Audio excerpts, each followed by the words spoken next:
Assalamualaikum warahmatullahi wabarakatuh. Nama saya Haji Maulana Rohman, NPM 231000288. Hari ini saya akan mempresentasikan terkait perbandingan judicial review di Indonesia sebagai negara yang menganut sistem civil law dan Inggris sebagai negara yang menganut sistem common law. Oke, kita mulai dari pengertian judicial review dan sejarah judicial review.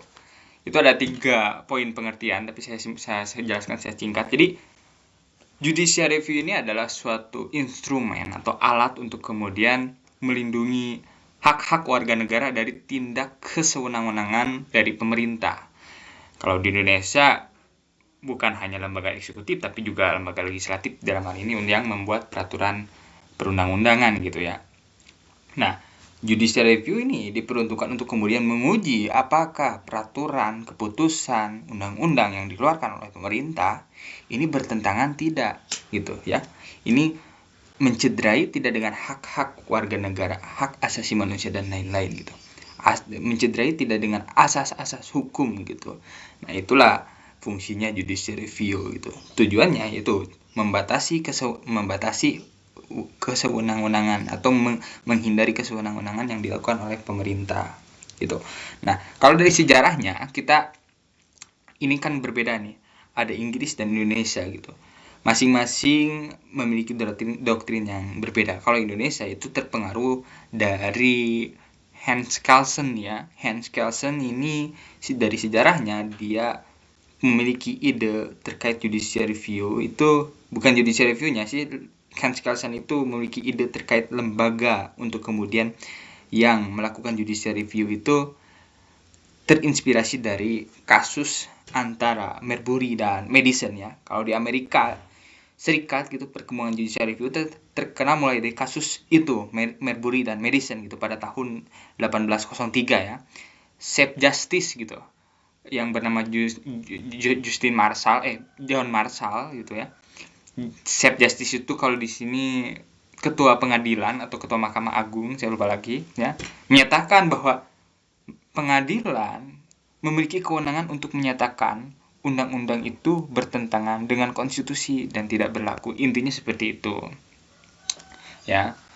Nah, kalau di Inggris, kalau kita lihat sejarahnya, sistem ini sebetulnya sudah berkembang dengan cara yang sangat tradisi gitu ya. Kalau di Inggris tuh praktiknya ya yang mirip judicial review itu sudah ada sejak abad ke-13 ya, melalui apa ya, yang disebut prerogative of writes gitu, yaitu surat perintah atau surat khusus yang bisa dikeluarkan pengadilan untuk kemudian membatalkan tindakan administrasi yang melanggar hukum gitu ya. Oke, itu kita lihat apa itu judicial review dari segi pengertian dan sejarah gitu. Selanjutnya kita akan membahas terkait latar belakang perbandingan hukum nih. Kalau di Indonesia gitu ya, lembaga yang berwenang untuk kemudian melakukan judicial review itu ada 3 ya, 2 ya. Dualisme kewenangan yang menciptakan fragmentasi, yaitu tadi 3 lembaga. Mahkamah Konstitusi dalam menguji undang-undang terhadap undang-undang dasar, Mahkamah Agung dalam menguji peraturan di bawah undang-undang terhadap undang-undang, PT UN menguji keputusan administrasi. Nah, ini dapat memunculkan atau memiliki persentase kemungkinan cukup besar terkait kontradiksi putusan gitu. Ya, jadi kalau kita kurang koordinasi antar lembaga ketiga ini, jangan sampai ketika Mahkamah Agung sudah kemudian membatalkan suatu peraturan daerah misalkan atau apa gitu, oh ternyata masih dipakai gitu untuk dijadikan dasar hukum. Nah, itu jangan sampai.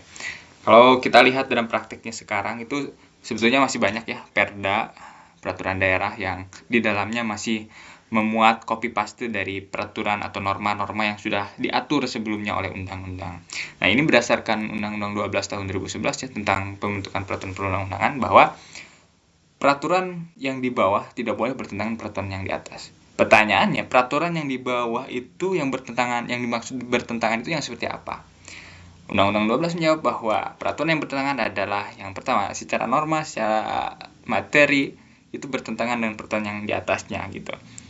Yang kedua adalah peraturan yang mengcopy paste norma atau peraturan yang sebelumnya sudah diatur. Misalkan undang-undang administratif kependudukan. Di dalam undang-undang tersebut sudah diperintahkan untuk kemudian terkait tata cara, persyaratan dan lain diatur oleh peraturan presiden gitu.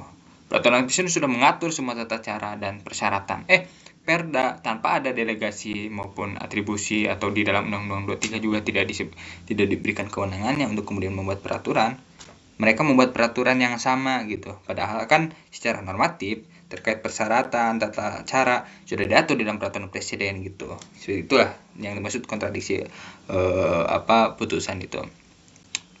Dan namanya supremasi konstitusi. Nah, oke, selanjutnya. Nah, ini perbedaan secara fundamentalnya aja dulu ya. Kita lihat dari segi sistemnya aja. Apa sih yang membedakan antara civil law dan common law? Dari segi aspek ya, sumber hukumnya itu kalau civil law itu dari kitab atau kode tertulis. Kalau di Indonesia, KUHP Perdata, KUHP Pidana gitu ya. Kalau di Inggris itu putusan hakim karena Inggris ini menganut sistem common law ya. Jadi hakim melalui putusannya bisa membuat hukum untuk kemudian diterapkan pada case atau kasus yang sama gitu ya.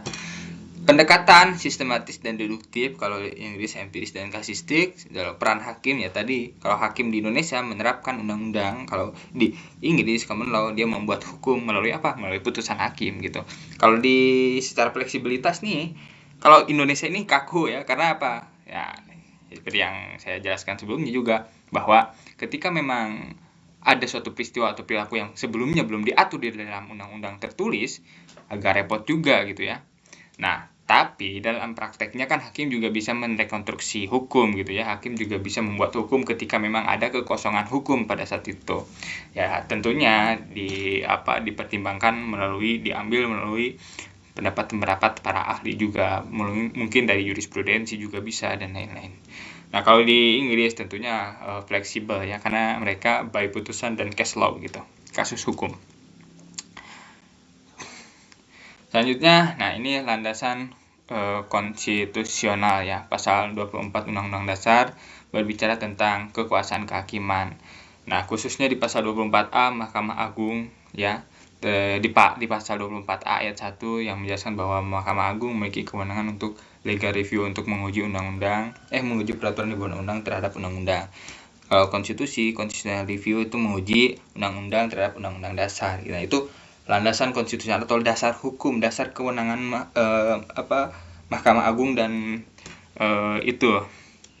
Mahkamah Konstitusi untuk kemudian melakukan judicial review gitu ya, menguji undang-undang gitu. Nah, lembaga pengujinya ya tadi tuh ada Mahkamah Konstitusi menguji undang-undang terhadap undang-undang dasar, kalau Mahkamah Agung menguji peraturan di bawah undang-undang terhadap undang-undang, kalau Peradilan Tata Usaha Negara menguji putusan administratif. Nah, jenis pengujiannya kalau di Indonesia ada dua, ada formil, ada material. Formil itu proses pembentukannya undang-undang. Apakah sudah sesuai dengan peraturan apakah sudah sesuai secara formil dengan Undang-Undang 12 gitu ya.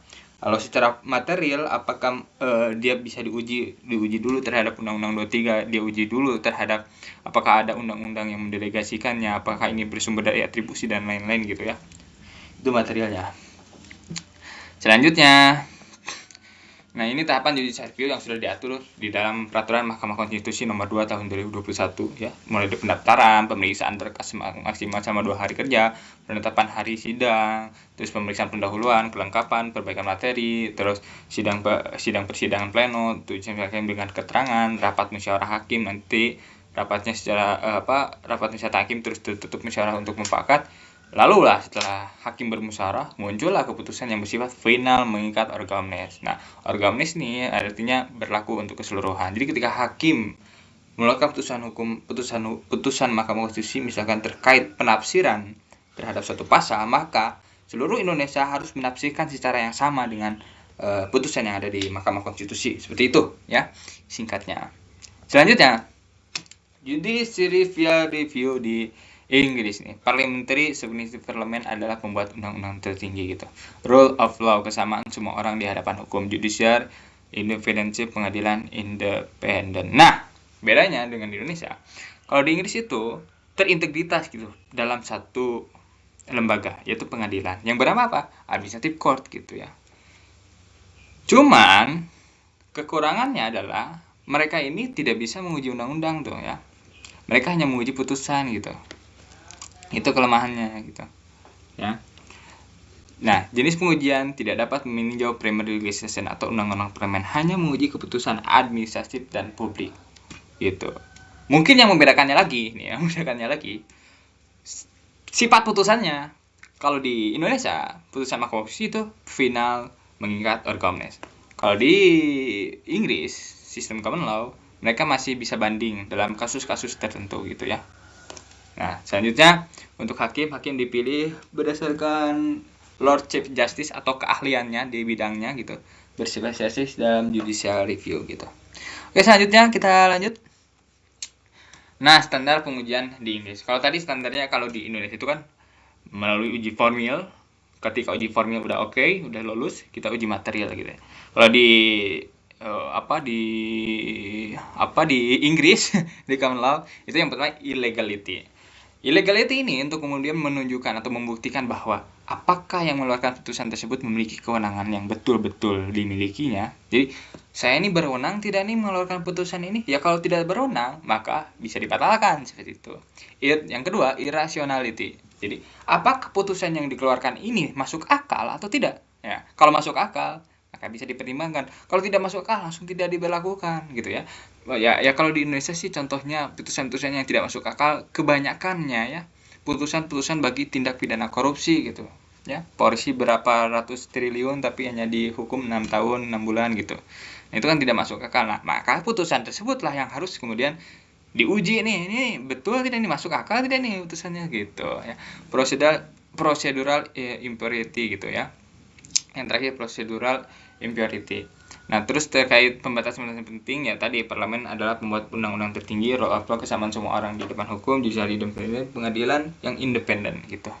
Ya. Itulah singkatnya. Selanjutnya, nah, ini kita bandingkan lah baru tadi antara Inggris dan Indonesia, dan Inggris. Oke, kita mulai dari lembaga. Lembaga Indonesia itu dualistik ya. Artinya lebih dari satu. Tidak tersentralisasi lah kalau dari segi asas pemerintah daerah mah. Ada MK, ada MA, ada PT-UN gitu ya. Masing-masing memiliki kewenangan yang berbeda gitu. Kalau MK tadi menguji undang-undang terhadap undang-undang dasar, MA dan PT-UN begitupun PT-UN gitu ya. PT-UN keputusan administratif. Kalau di Inggris terintegritas, admin court ya namanya. Kalau dari segi filosofis nih ya, Indonesia itu menganut filosofis Hans Kelsen ya. Hans Kelsen ini punya ide nih pada tahun 1920 kalau nggak salah. Di Australia pertama kali terapkan adanya lembaga konstitusi ya. Dalam hal ini mungkin di Indonesia ini Mahkamah Konstitusi yang kemudian memiliki kewenangan judicial review gitu. Kalau di Inggris parliamentary sovereignty gitu. Nah, kalau standar dari singkat standar pengujian tadi, kalau di Indonesia itu ada uji formil dan material. Kalau di Inggris itu legality yang pertama dari segi kewenangannya, irasional apakah masuk akal atau tidak dari segi yang terakhir ada prosedural gitu. Terus yang terakhir cakupannya nih. Nih kalau di Indonesia bagusnya Indonesia itu bisa menguji undang-undang gitu. Bisa menguji peraturan juga, bisa menguji putusan juga gitu.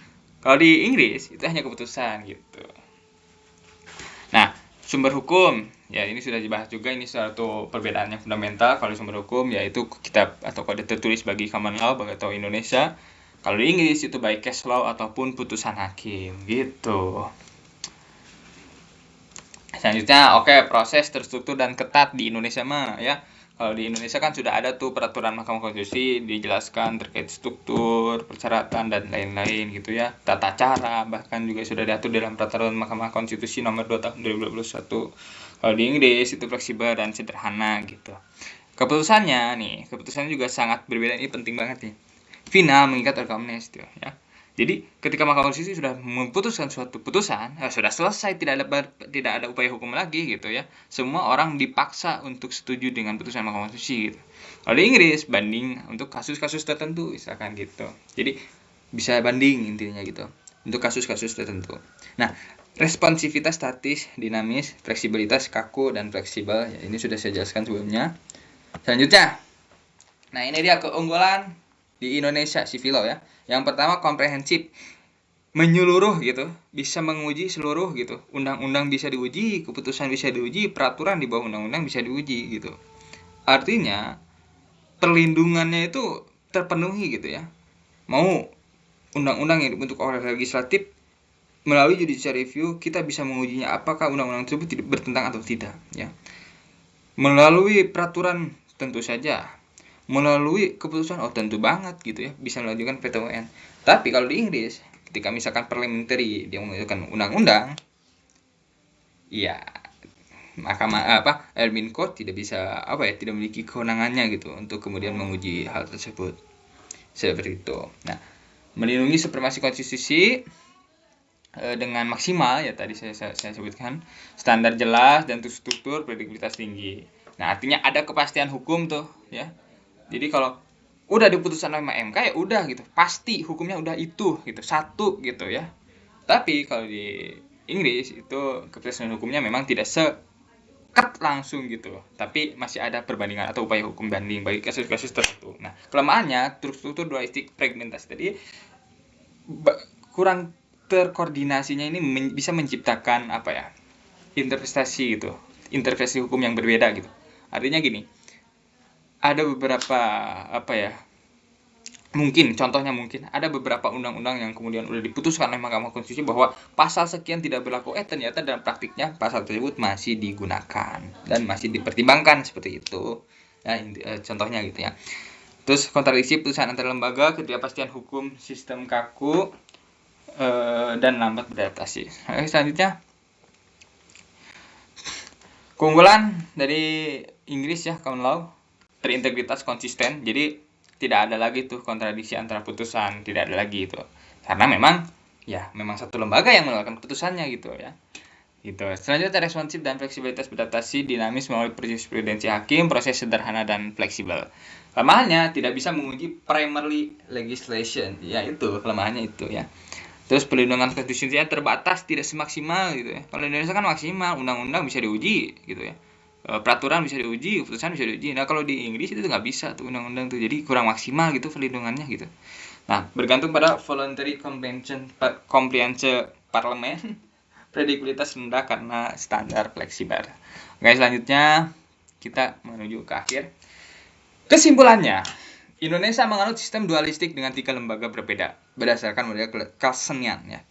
Hans Kelsen lah gitu. Fokus pada supremasi konstitusi sehingga komprehensif dalam pengujian undang-undang, tetapi menciptakan fragmentasi dan kontradiksi putusan gitu. Komprehensif dalam menguji undang-undangnya, tapi ya itu fragmentasinya, ada banyak putusan yang kemudian kok bertentangan dengan putusan ini, putusan satu bertentangan dengan gitulah ya, contohnya seperti itu. Sebaliknya, Inggris menganut sistem integritas dalam satu lembaga berdasarkan model DC, fokus pada parliamentary sovereignty, menghasilkan konsistensi tetapi terbatas karena tidak dapat menguji undang-undang. Lagi-lagi itu kelemahannya ya. Perbedaan lainnya adalah Indonesia menggunakan pengujian formal dan material dalam proses ketat 7 tahapan dan sudah diatur juga di dalam peraturan yang resmi.